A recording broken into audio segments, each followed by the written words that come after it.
په ضلع چارسده کې د ژمي د موسم اولنې باران او ګلې ورېدلې ده چې له وجې یې موسم یخ شوی دی. د پی ډي ایم ای د اعلی چارواکو د وینا تر مخه په ضلع چارسده او خوشا علاقو کې به د باران دغه لړۍ د خالي د ورځې نه تر د ګل د ورځې پورې د وقفې سره روانوي. د خیبر پښتونخوا ټولو انتظامی افسرانو ته هدایات جاری شوي دي چې د باران دغه اوبو وستلو دپاره دې چمتو او ویښ پاتې شي. د چارسدې ډیپټي کمشنر عبدالرحمن خان وایي چې د پی ډي ایم ای د هدایاتو په رڼا کې باراني اوبو د وستلو لپاره ټول انتظامات مکمل کړي دي او د ټي ایم ای چارسدې د اهلکارانو موجودګي به هم یقیني کولی شي.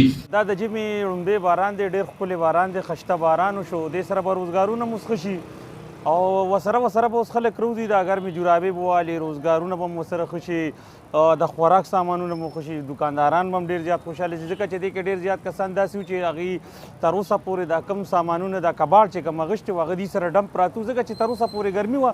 د دې باران سره به موسم هم یخ شي، ټنډه به شي، د هغوی به هم ورسره روزګارونه ښه شي او سره د خوراک شیزونه کوم ګرم خوراک چې مثلا سوپ شو، داسې نور خوراکونه چې کوم دي هغې سره نو روزګار هم ورسره ښه شي او د چارسدې عوام هم ډېر زیات خوشحاله دي. دا ډېر ښکلی باران دی او ډېر خشته موسم دی. ورسره د روانېدو د چلولو لپاره چې کوم دی یو ډېر ښه خشته باران وشو، بوټي به هم ورسره ښه شي، بل دوړه وه، بیماری وې، زکامونه و، تبې ټوخي وو، هغې سره چې کوم دی دا باران شو اب هم ورسره ختمي شي.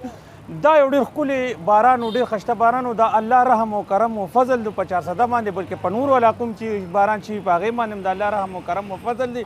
دې سره به اوس چې کوم دی روزګارونه هم ښه شي. او د دې کار د چمتو کولو دپاره موږ سره په ضلع چارسده، تحصیل تنگي، تحصیل شب قدر او تحصیل چارسده کې ټوله غټه وړه مشیندري موجودګي مو یقیني کړې ده او مقصد مو دا دی چې د چارسدې ولس ته د یخنۍ د موسم دغه اولني باران کې د نکاسیب په لارو کوڅو کې د ولاړو اوبو څه قسمه مشکلات مخې ته رانشي. سلمان شاه، پښتونخوا ریډیو، مردان.